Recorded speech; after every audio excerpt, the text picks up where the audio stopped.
안녕하세요. 네, 기도하고 시작하겠습니다. 네, 감사하신 하나님 아버지, 저희가 하나님을 예배하기 위해 모이게 하심을 감사합니다. 또 창세기 말씀을 배우며 창세기에 나타난 하나님의 은혜와 은혜를 배우게 하심을 감사합니다. 또 이삭의 결혼을 통해서도 하나님이 우리에게 주시는 은혜, 우리에게 가르쳐 주시고자 하시는 이런 믿음의 자세를 배울 수 있게 도와주시기를 기도합니다. 저희는 예수님의 이름으로 기도합니다.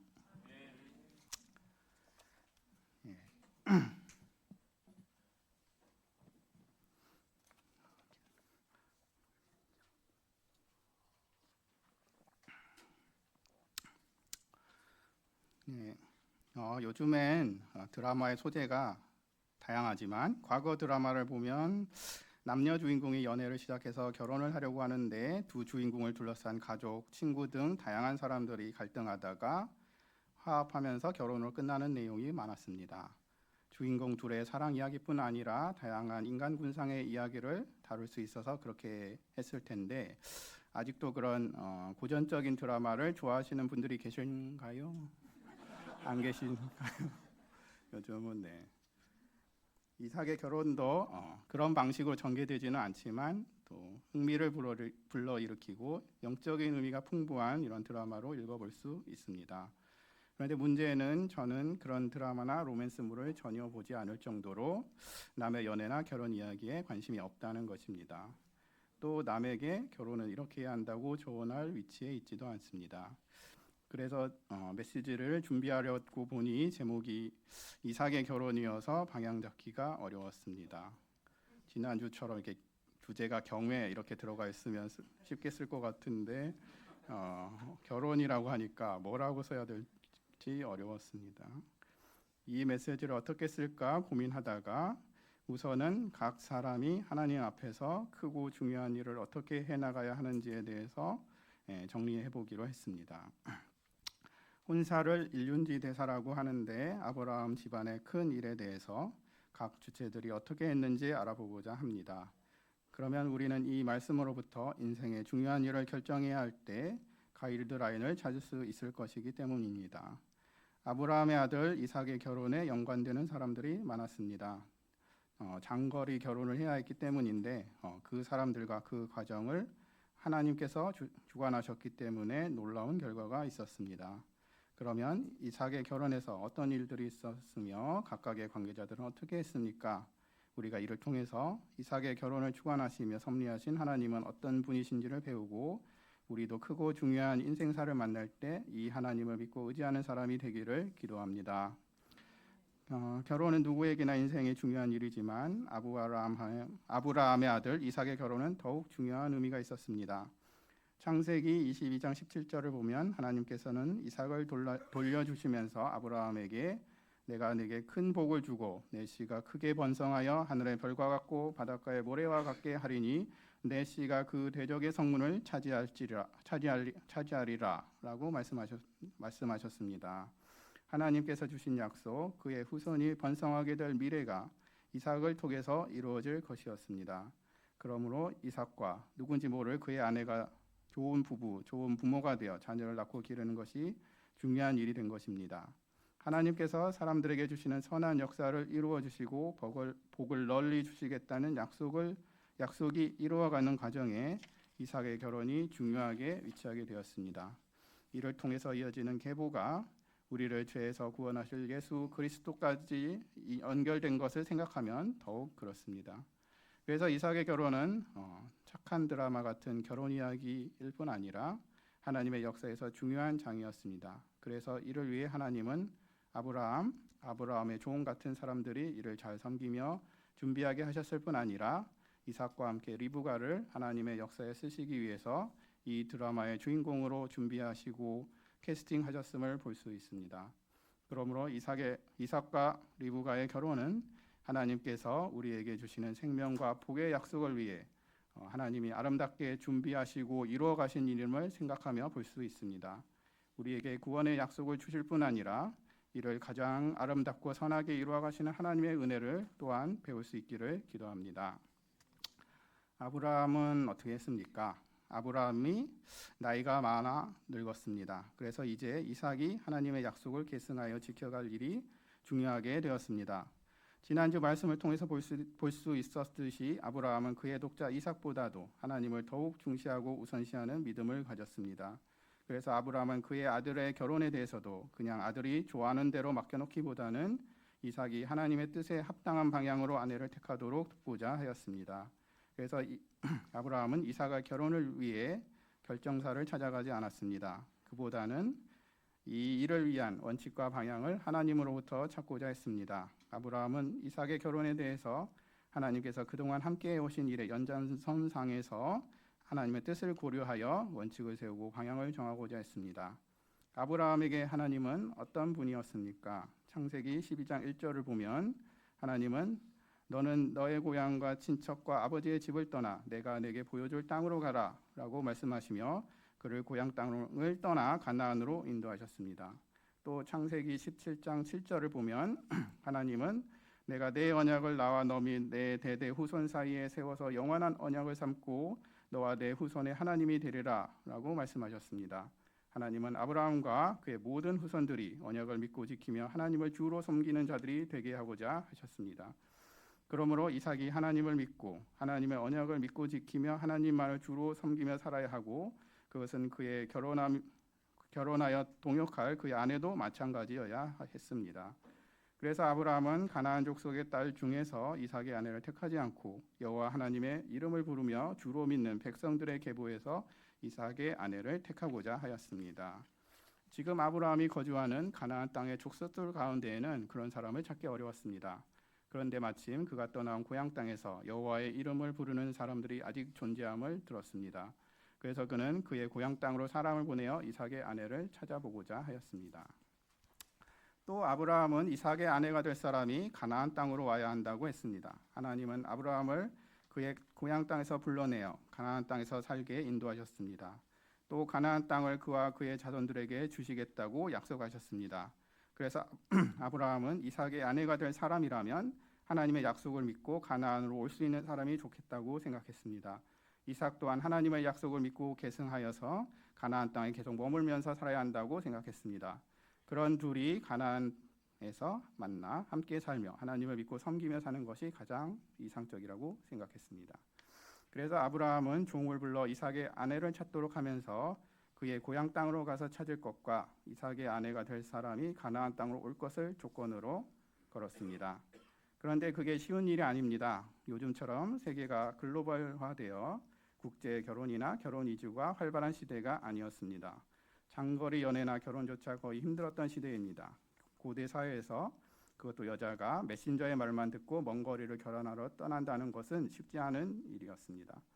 그런데 아브라함은 이에 대해서도 하나님에 대한 믿음이 있었습니다. 그래서 하나님께서 도우시고 인도하실 것이라는 믿음으로 이 일을 추진하였습니다. 7절을 보십시오. 하늘의 하나님 여호와께서 나를 내 아버지의 집과 내 고향 땅에서 떠나게 하시고 내게 말씀하시며 내게 맹세하여 이르기를 이 땅을 내 씨에게 주리라 하셨으니 그가 그 사자를 너보다 앞서 보내실지라 내가 거기서 내 아들을 위하여 아내를 택할지니라. 이 말씀의 전반부는 앞에서 서술한 아브라함이 하나님의 그동안의 인도하심과 언약을 생각하며 이 결혼의 방향을 정한 바에 관한 것입니다. 아브라함도 이것이 쉽지 않음을 알고 있었습니다. 자신도 이민 오면서 얼마나 고생이 많았습니까? 생명의 위협까지도 받았습니다. 그런데도 이를 위해 종을 보낼 수 있었던 것은 후반부에 나오는 것처럼 하나님께서 아브라함이 종을 보내는 것보다 앞서서 하나님께서 그의 사자를 그곳으로 보냈다고 믿었기 때문이었습니다. 아브라함은 하나님의 뜻을 생각하며 방향을 정했기 때문에 그리고 하나님은 반드시 그의 약속을 이루시는 분이시기 때문에 또 하나님은 그뿐 아니라 그의 자녀 이삭, 그의 아내가 될 사람, 더 나아가 그 후손들에게까지도 은혜를 주실 분이기 때문에 이 일을 반드시 앞서 준비하시고 도우실 것이란 믿음이 있었습니다. 어려운 일을 앞두고 있을 때 그에 대해서 아브라함처럼 할 수 있기를 기도합니다. 하나님께서 지금까지 인도해 오신 길을 돌아보며 하나님의 말씀을 깊이 듣고 묵상하며 하나님의 뜻을 따라 방향을 정할 수 있기를 기도합니다. 또 그렇게 할 때 그것이 결코 쉽지 않은 길이라 해도 하나님께서 앞서서 준비하시고 인도하시며 은혜를 베풀어 주실 것을 믿고 하나님의 인도하심을 구하기를 기도합니다. 아브라함의 종의 경우는 또 어떻게 했습니까? 근데 막상 실무를 맡은 것은 아브라함의 종이었습니다. 직장에서 갑자기 장거리 출장을 보내면서 그것도 가서 규모가 크고 중요한 계약을 반드시 성사시키고 돌아와라고 한 것입니다. 사장님이 이렇게만 하면 잘 될 거니까 얼른 다녀와 라고 해도 부담이 되는 것이 사실입니다. 현장에서 발생하는 실무적인 문제들은 자신이 알아서 해야 했습니다. 그런데 아브라함의 종은 어떻게 했습니까? 종은 주인의 명령에 따라서 나홀의 성으로 떠났습니다. 나홀의 성에 이르러 어떻게 이삭의 아내를 찾을 수 있을까 생각할 때 하나님께 기도했습니다. 12절을 보십시오. 그가 이르되 우리 주인 아브라함의 하나님 여호와여 원하건대 오늘 나에게 순조롭게 만나게 하사 내 주인 아브라함에게 은혜를 베푸시옵소서. 동주민센터에서 일하다 보면 누군가를 찾기 위해서 주소나 연락처를 알려달라고 찾아오는 분들이 계십니다. 그러나 저희는 그것이 개인정보에 속하기 때문에 직계 가족이 아닌 한 제공할 수 없습니다. 이런 일로 주민센터를 찾아오지 말아 주십시오. 아브라함의 종은 물론 물어봐도 제공해주지 않지만 그나마 물어볼 주민센터도 없는데 어떻게 이삭의 아내 될 사람을 찾을 수 있을까요? 그는 하나님께 여쭈어 봤습니다. 그는 하나님을 의지하고 하나님께 기도하였습니다. 그래서 많은 여인들이 방문하는 우물가로 우선 갔습니다. 그곳에서 그는 자신이 물을 달라 하면 자신뿐 아니라 자신이 데려간 10마리의 낙타에게까지 물을 먹일 사람을 만나게 되면 그가 그 사람인 줄 알겠다고 했습니다.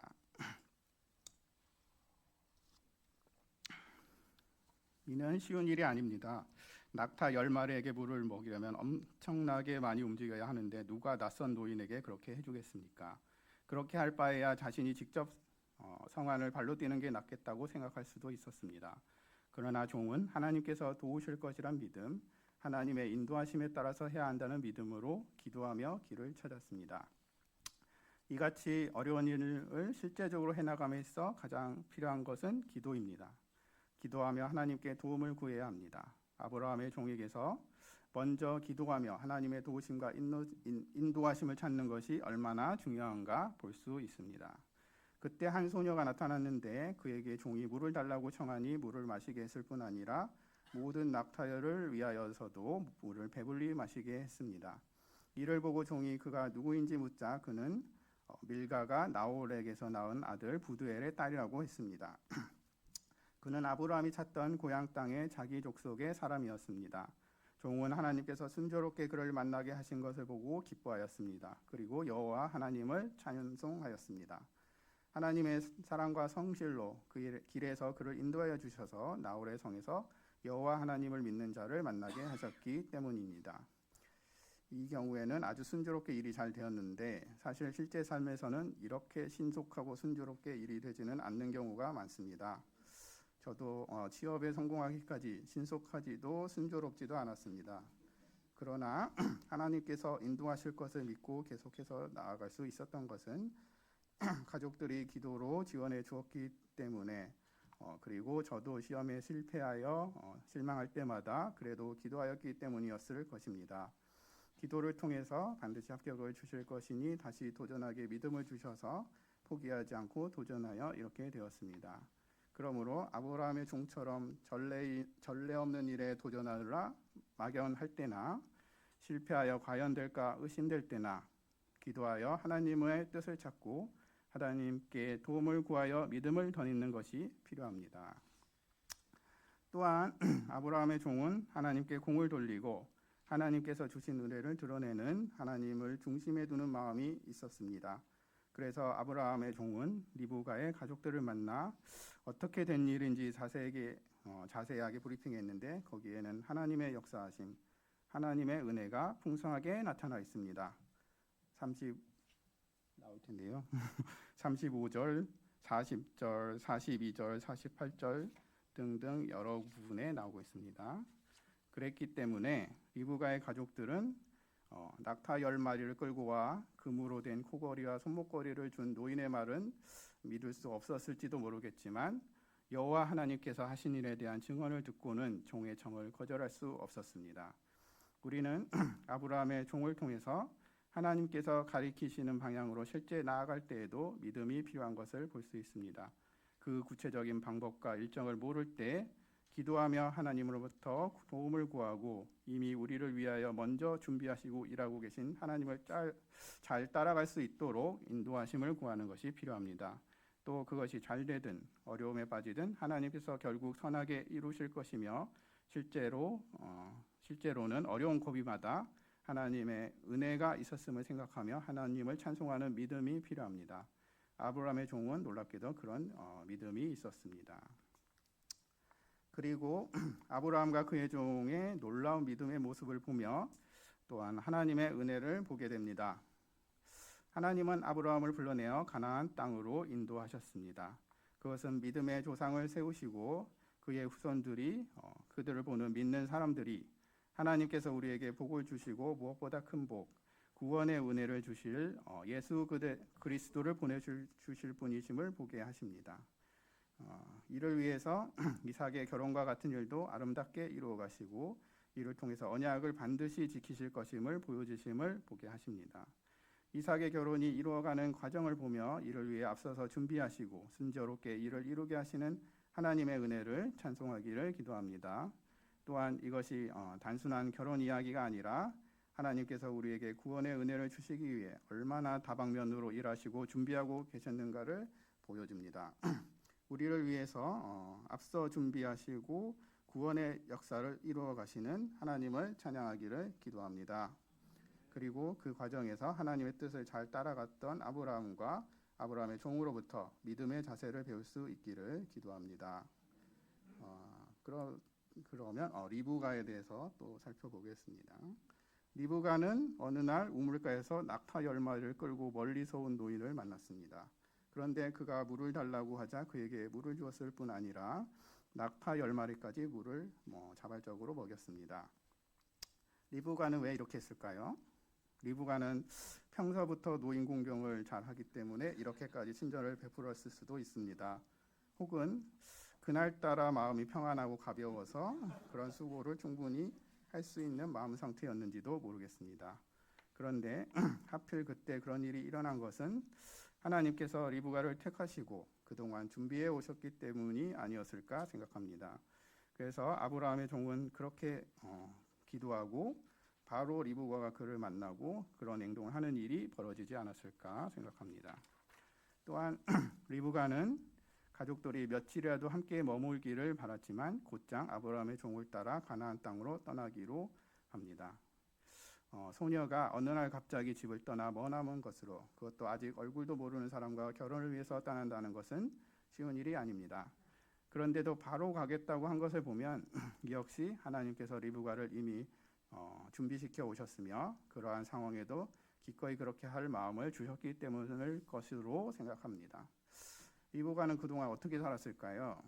그는 자신이 가나안 땅으로 가서 아브라함의 아들 이삭과 결혼하게 될 것이라고 생각도 못했을 것입니다. 그를 위해 준비를 한 것도 아니었습니다. 다만 평소의 삶에서 하나님을 믿으며 하나님의 인도하심을 따라 살아왔을 것입니다. 그래서 남을 배려하는 마음이 더 많았을 수도 있을 것입니다. 물론 그렇지 않은 사람도 친절한 마음은 가질 수 있습니다. 그런데 하나님에 관한 말씀을 듣고 바로 따라 나서고자 한 것은 하나님의 뜻이 있다면 과감히 따라 나설 수 있는 믿음이 있었기 때문일 것입니다. 그러므로 리브가는 자신이 목적해서 믿음의 계보에 참여하고자 한 것은 아니었지만 평소 삶에서 하나님을 믿으며 자라온 것, 하나님의 말씀을 들으며 살아온 것이 하나님을 따르는 선택을 하게 했습니다. 그 구체적인 과정은 서술되어 있지 않지만 하나님은 아브라함에게 이삭을 주시면서 또 머나먼 그의 고향 땅에서 리브가를 준비시키고 계시지 않았을까 생각합니다. 하나님께서 준비하시고 인도하셨기 때문에 리브가의 결혼도 은혜롭게 이루어지게 되었습니다. 리브가의 결혼에는 어떤 의미가 있습니까? 60절을 보십시오. 리브가에게 축복하여 이르되 너는 천만인의 어머니가 될지어다. 내 씨로 그 원수의 성문을 얻게 할지어다. 리브가는 이삭과 결혼함으로 하나님께서 아브라함에게 약속하셨던 역사를 계승하게 될 것이었습니다. 리브가도 하나님의 역사에서 중요한 조상 중 하나가 되는 것입니다. 믿음의 백성의 계보에 리브가도 하나님의 부르심을 받아 위치하게 되었고 결국에는 그로부터 우리를 죄에서 구원하실 예수 그리스도가 나오시게 될 것입니다. 큰 일을 함에 있어서 어느 날 갑자기 이례적인 일을 하는 것이 필요한 것이 아닙니다. 리브가처럼 평소부터 하나님을 믿고 따르는 삶을 충실히 사는 것이 오히려 필요합니다. 하나님께서 우리를 어떻게 인도하실지 우리는 미리 알 수 없습니다. 그럼에도 작은 일이라도 하나님을 믿으며 하나님의 말씀을 들으며 하나님의 인도하심을 받으며 충실히 살다 보면 하나님은 그의 뜻을 보여주시고 이루실 것입니다. 그것이 우리에게 정말 큰 역사, 영광의 역사가 됩니다. 크게 성공하는 삶이 아니라 하나님 안에서 의미 있고 좋은 역할을 맡게 되는 것입니다. 그것이 하나님께서 우리를 인도하시며 주시는 복입니다. 리브가로부터 배울 것이 또 있습니다. 평소 일상생활부터 하나님을 믿고 하나님의 말씀을 들으며 하나님을 인도하심을 따르며 사는 것이 중요하다는 것입니다. 늘 우리를 가장 좋은 길로 인도하실 하나님을 믿으며 일상의 삶을 믿음으로 잘 감당하는 것이 얼마나 중요한지 리브가를 통해서 볼 수 있습니다. 우리도 리브가처럼 평소 삶에서 하나님을 조용히 잘 따르며 살 수 있기를 기도합니다. 이삭의 경우는 이를 살펴보겠습니다. 이삭의 분량은 결혼 예식에서 신랑에 대한 분량만큼 준비했습니다. 이런 일들이 진행되고 있을 때 이삭은 무엇을 하고 있었습니까? 이삭의 결혼이 이렇게 논란의 연속으로 진행되고 있는데 정작 당사자는 안 나오니 이상하게 보일 수도 있습니다. 이삭은 아브라함에게나 그의 종에게 자신은 나는 어떤 여자가 좋더라 말한 것은 없는 것으로 보입니다. 그럼 무엇을 했을까요? 63절을 보십시오. 이삭이 저물 때에 들에 나가 묵상하다가 눈을 들어보매 낙타들이 오는지라. 아브라함의 종이 아브라함의 고향 땅까지 다녀오는 것은 적어도 두 달 이상 걸리는 일이었을 것입니다. 그동안 이삭이 한 일은 들에 나가 묵상하면서 기다렸다는 것입니다. 이삭의 결혼은 사실 이삭 자신이 당사자입니다. 그가 가장 궁금하고 초조했을 텐데 그가 자기 주장을 하고 싶었을 텐데 그는 하나님께 기도하며 조용히 기다렸습니다. 이삭을 볼 때 우리는 때로는 하나님께서 주실 때까지 기다릴 수도 있어야 한다는 것을 배울 수 있습니다. 내가 원하는 것을 계속해서 주장하기보다 하나님을 믿으며 묵묵히 기다려야 할 때도 있음을 배울 수 있습니다. 그런 기다림에도 묵상, 기도만큼 필요한 것이 없습니다. 이삭은 자신의 결혼이 진행되는 바로 그때 묵상하며 기도했습니다. 그 기도가 그의 마음이 준비되게 하셨고 리브가가 하나님께서 인도하신 아내라고 받아들이고 그 하나님으로 인해 위로를 얻게 했습니다. 그러므로 하나님을 믿고 기다리며 기도하는 것 또한 필요합니다. 우리는 이삭의 결혼을 통해서 이 일에 연관되었던 사람들을 통해서 어떤 중요한 일을 믿음으로 한다는 것이 무엇인지 배울 수 있습니다. 먼저 기도가 중요하다는 것을 볼 수 있습니다. 계획을 할 때도 실제 실행을 할 때도 결과를 가만히 기다려야 할 때도 기도가 중요한 역할을 했습니다. 또 하나님의 뜻을 먼저 고려하고 중심이 되는 기준으로 삼아야 합니다. 하나님은 어떤 뜻을 가지고 계신지, 하나님은 그동안 어떻게 인도해 오셨는지에 따라서 그 연장선상에서 다가오는 크고 중요한 일을 준비해야 합니다. 그리고 평소의 삶에서부터 일상의 작은 일에서부터 하나님과 함께하며 하나님을 따르는 삶을 충실히 살아가는 것이 중요함을 배울 수 있습니다. 그것이 우리가 아주 중요한 순간에도 믿음으로 할 수 있게 해주고 우리가 전에는 알지 못했더라도 그 순간을 위해 준비되게 하기 때문입니다. 우리도 중요한 일을 하고자 할 때 그 준비에서부터 마지막까지 아브라함처럼, 아브라함의 종처럼, 리브가처럼, 이삭처럼 하면 이런 하나님의 은혜를 보게 될 것입니다. 또 이삭과 리브가의 결혼을 통해서 하나님의 은혜를 보게 됩니다. 하나님은 우리가 하나님을 믿고 섬기는 하나님의 백성이 되기를 원하십니다. 그것은 어느 날 갑자기 환상 중에 하나님을 만나게 되는 것이 아닙니다. 하나님은 수천 년 전부터 아브라함을 믿음의 조상으로 택하셔서 우리가 그를 보고 하나님을 알고 하나님을 믿게 하시려고 준비하셨습니다. 하나님은 그 믿음의 계보가 이어지게 하셔서 하늘의 별과 같고 바닷가의 모래와 같은 수많은 사람들이 하나님의 백성이 되게 하시고자 하셨습니다. 아브라함을 불러내시고 그의 아들 이삭을 리브가와 결혼하게 하시면서 계속해서 이 일을 이어가셨습니다. 그래서 오늘날 우리가 이삭의 결혼을 보면서도 하나님의 뜻을 발견하게 하십니다. 하나님의 은혜를 기뻐하고 찬양하며 하나님으로 인해 위로를 얻게 하십니다. 창세기 말씀을 통해서 우리에게 구원을 주시고자 이삭과 리브가라는 한 부부를 위해서도 이같이 준비하시고 인도하시는 하나님의 은혜를 발견하고 그로부터 위로를 얻으시기를 기도합니다. 저는 앞에서 로맨스물에 별로 관심이 없다고 했었는데 저의 인생에서도 로맨스를 기대한 적이 없었습니다. 30세까지 저는 석사학위를 겨우 마치고 박사 과정에서 공부를 하면서 어떻게 해야 학계에서 먹고 살 수 있을까 걱정하며 살고 있었습니다. 당연히 결혼은 생각도 하지 않았습니다. 그보다는 박사학위를 받고 연구를 통해서 먹고 살기를 찾는 것이 급했습니다. 그리고 혹시 연구자가 되어 먹고 살게 되더라도 굳이 결혼이 필요할지 확신하지 못했습니다. 그런데 저의 이런 속마음이나 상황을 몰랐는지 30대가 되니까 결혼을 권유하는 분들이 계셨습니다. 저는 저의 사정에 대해서 일일이 설명하기보다 모호하게 말해서 거절하고자 했습니다. 그런데 그분들은 잘 이해를 못하셨는지 누구를 소개해 주겠다고 했습니다. 그런데 그때 갑자기 그럼 확실히 거절해야겠다고 하지 않고 내가 생각하는 대로 내가 원하는 대로 하지 말고 하나님의 뜻이 무엇인지 찾아보고 결정해야겠다고 생각하게 되었습니다. 그래서 기도할 때 내가 원하는 대로 살려고 해서 여기까지 온 것이 아니라는 것을 생각했습니다. 제가 경희대학교로 진학해서 UBF에서 전도를 받아 SBC도 참석하고 또 창세기 성경학교도 준비하고 참석하는 것이 하면서 하나님을 믿게 된 것이 다 제가 원해서 된 것이 아니었습니다. 그렇다면 이후의 삶을 살 때에도 하나님께서 인도하시는 대로 하나님께서 가장 선한 길로 인도해 주실 것을 믿으며 은혜와 구원의 하나님을 믿으며 살아야 하지 않을까 생각하게 되었습니다. 그래서 무슨 제안을 하든 일단 그렇게 해야겠다고 결단하게 되었습니다. 그래서 기도의 여인 최희경 목자님을 소개받고 만나게 되었을 때 하나님은 저의 실력에 실망하고 장래에 대해 불안해하던 저에게 진정한 위로를 주셨습니다. 그래서 결혼하게 되었습니다. 그 이후의 삶에서도 제가 원하는 대로 되지는 않았지만 늘 하나님께서 주시는 은혜가 있어서 지금 여기까지 올 수 있었습니다. 결혼에 대해서 고민하시는 분들도 계시고 또 혹은 다른 인생의 중요한 문제로 고민하시는 분들도 계실 것입니다. 그때 어떻게 해야 할까요?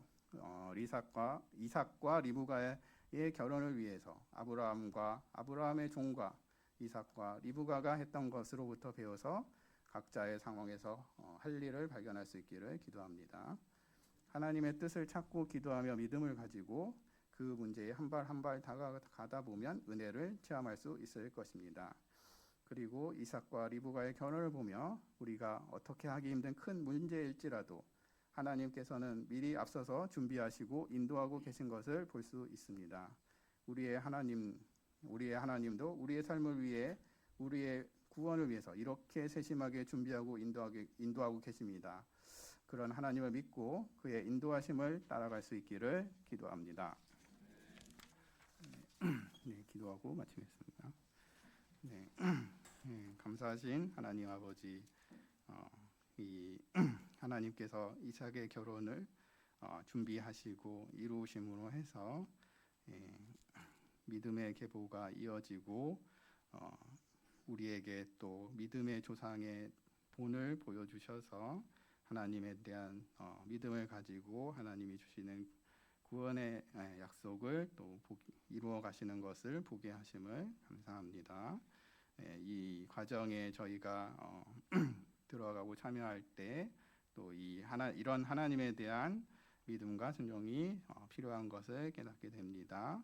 저희가 어려운 일에 봉착해 있을 때 기도하며 이런 하나님을에 대한 의지함과 믿음을 더욱 더딥도록 도와주시기를 기도합니다. 저희는 감사하며 예수님의 이름으로 기도합니다.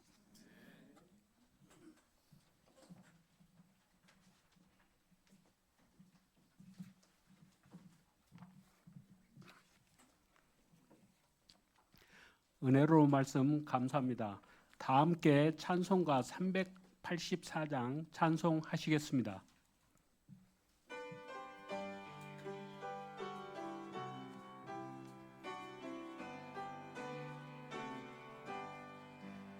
나의 갈 길 다가도록 예수 인도하시니 내 주 안에 있는 긍휼 어찌 의심하리요.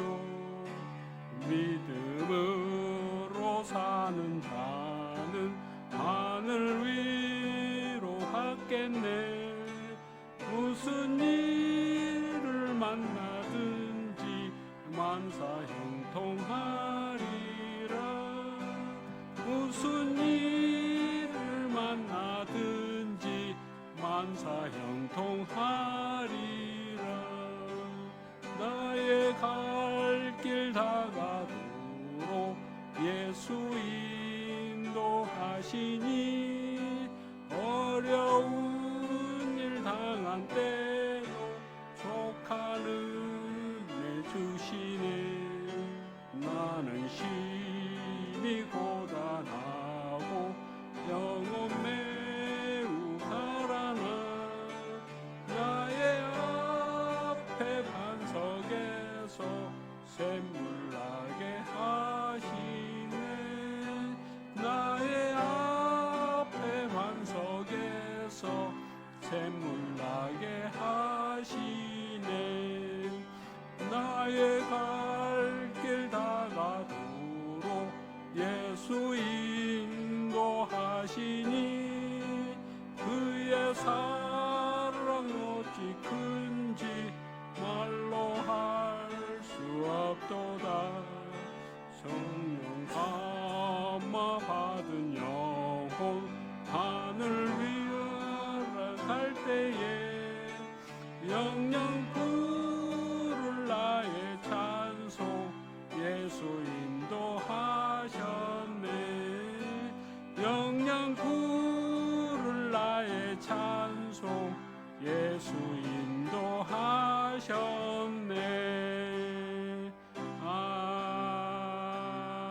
아멘. 이 시간에는 먼저 생명샘교회 박강선 목사님께서 창세기 말씀에 대한 소감을 발표하시겠습니다. 소감 발표 이후에 반주에 맞추어 준비한 예물을 하나님께 드리겠습니다. 그 이후에 신소망 목동님의 감사 기도와 최도영 목사님의 광고와 축도가 있겠습니다.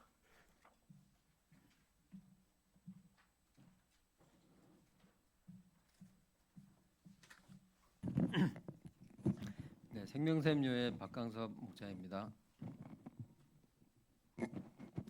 소감을 좀 깊이 있게 써야 되는데 제가 어제 공장에서 9시까지 또 일하고 하다 보니까 저녁에 좀 시간 쓰다 보니까 급히 좀 쓰게 되었습니다. 말씀은 지난주 말씀 오직 경외를 원하시는 하나님 전략하고 발표하겠습니다. 아브라함은 이미 기근 속에서 애굽으로 내려갔을 때나 롯을 구출했을 때 등 그의 삶의 여정에서 하나님의 도우심과 신실하심을 수없이 경험했습니다. 이러한 과거의 경험들이 그의 절대 순종의 바탕이 되었습니다. 이 때문에 아브라함은 자신의 감정이나 이성으로 납득하기 어려운 명령이었음에도 약속의 주체이신 하나님의 신실하심과 전능하심을 굳게 믿었고 또 이삭을 번제로 바치라는 명령에 주저없이 순종할 수 있었습니다. 하나님의 은혜로 저는 올 3월 건강식품 제조업을 시작하게 되었습니다. 6월에는 최도영 목자님과 또 선다인 목자님을 비롯한 많은 목자님들이 오셔서 축하해 주시고 기도해 주셨습니다. 제조업을 시작하는 과정에서 몇 가지 고민이 있었습니다. 나는 사업가로서 자질도 능력도 별로 없는데라는 생각에서부터 제조업은 신경 써야 할 게 많고 해야 될 일도 많은데 60이 되어서 제조업을 한다고 괜히 고생하는 건 아닌가. 또 제조업은 기계 설비 등 투자가 많이 들어가는데 잘못되면 조금 모아놓은 돈마저 모두 날리는 게 아닌가 하는 등등 망설여지는 부분이 많았습니다. 이 때문에 3년 전에도 검토했다가 포기했었는데 이커머스 시장이 날로 경쟁이 치열해지고 플랫폼의 횡포 때문에 수익성이 악화가 되자 계속적으로 사업을 지속하려면 후방 산업인 제조업으로 가지 않으면 안 된다고 판단하고 결단을 내린 것이었습니다. 그런데 새가슴인 제가 이런 결정을 할 수 있었던 것은 아브라함이 삶의 여정에서 하나님의 도우심과 신실하심을 수없이 경험했던 것처럼 저 또한 직장 생활과 사업을 하면서 하나님의 도우심과 살아계심을 깊이 체험했기 때문이었고 또 앞으로도 죄인과 동행해 주시라는 확신이 있었기 때문이었습니다. 제가 좋아하는 찬송 지금까지 지내온 것의 가사를 살펴보면 자나깨나 주의 손이 항상 살펴주시고 모든 일을 주 안에서 형통하게 하시네라는 내용이 있습니다. 오늘도 형통이라는 그 말씀이 본문에 나오더라고요. 그 형통하게 하신다는 것은 모든 일이 술술 잘 풀리고 성공하고 꽃길만 걷게 하신다는 의미가 아니라 살아가면서 만나는 좋은 일, 힘든 일, 또 억울한 일, 많은 일들을 겪게 하시면서 하나님이 어떤 분이신가 인격적으로 알아가게 되는 관계성 차원의 측면이 있다는 것을 깨닫게 되었습니다. 저는 93년도 목자가 된 후에도 별 믿음 없이 자기 생각대로 살던 자였습니다.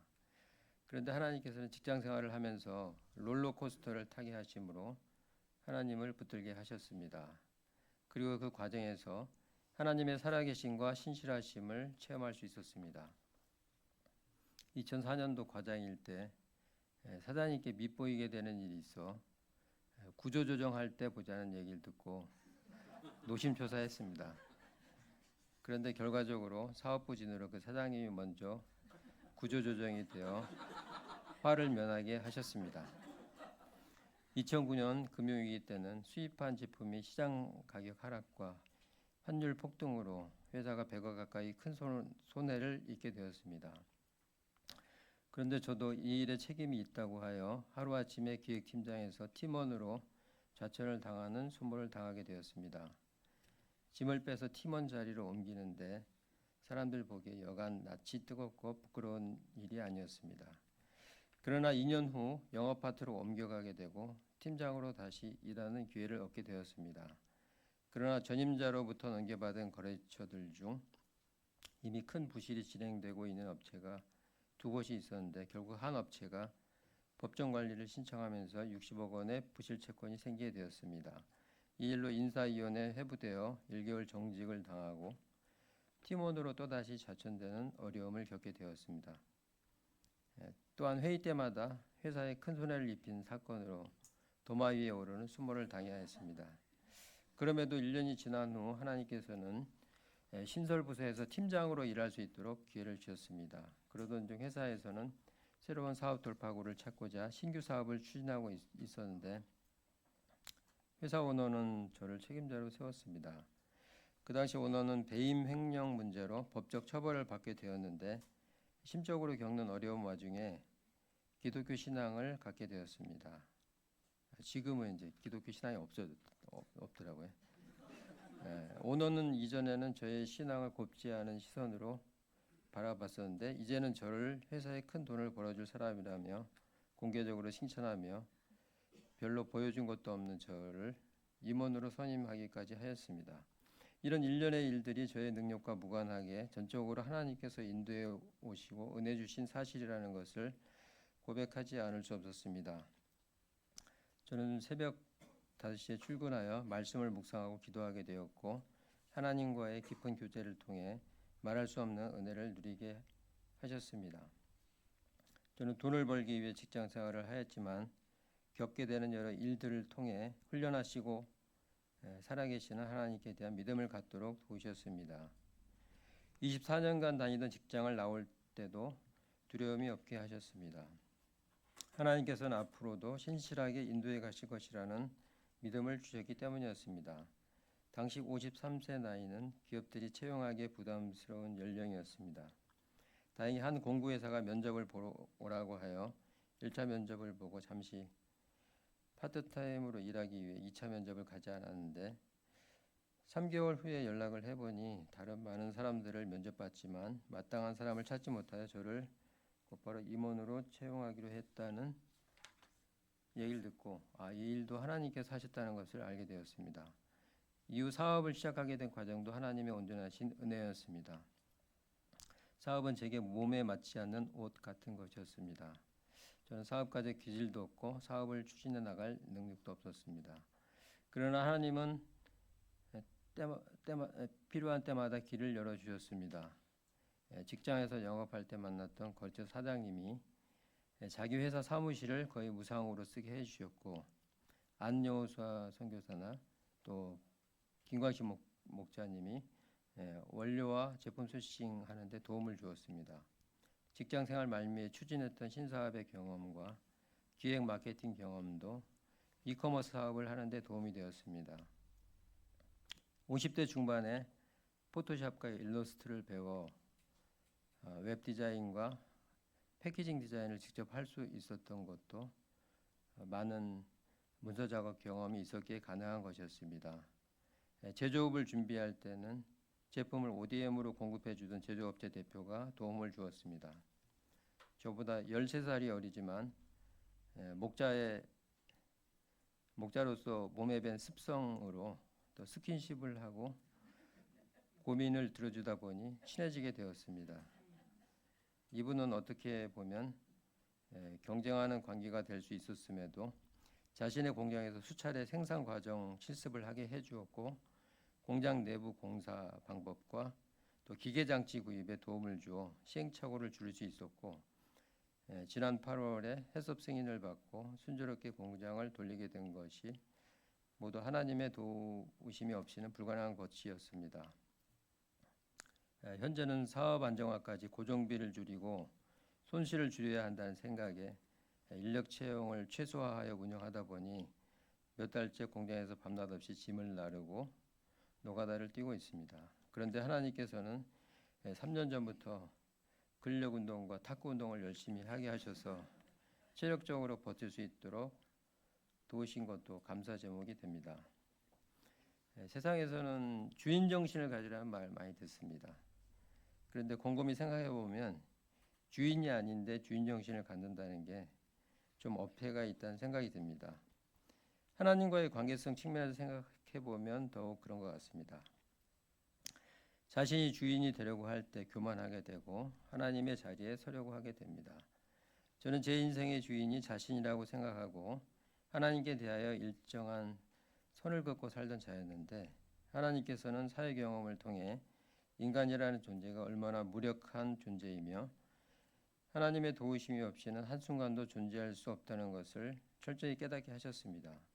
아브라함이 자신의 독자, 즉 약속의 씨앗인 이삭을 기꺼이 바칠 수 있었던 근본적인 원인은 하나님의 신실하신 약속에 대한 흔들림 없는 믿음 때문이었습니다.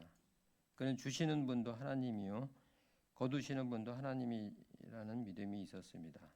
이는 그의 인생 여정에서 겪는 여러 사건들을 통해 신실하신 하나님을 체험하고 만나기 때문이었습니다. 저의 남은 인생이 평탄할지 또 고생길이 펼쳐질지 알 수는 없으나 확실한 것은 신실하신 하나님께서 저와 동행해 주시리라는 사실입니다. 독자인 이삭보다 하나님을 더 사랑하고 경외한 아브라함과 같이 제가 자신의 소유나 또 성취 그 어떤 것보다 하나님을 더 사랑하고 경외하며 살아가게 되길 기도합니다.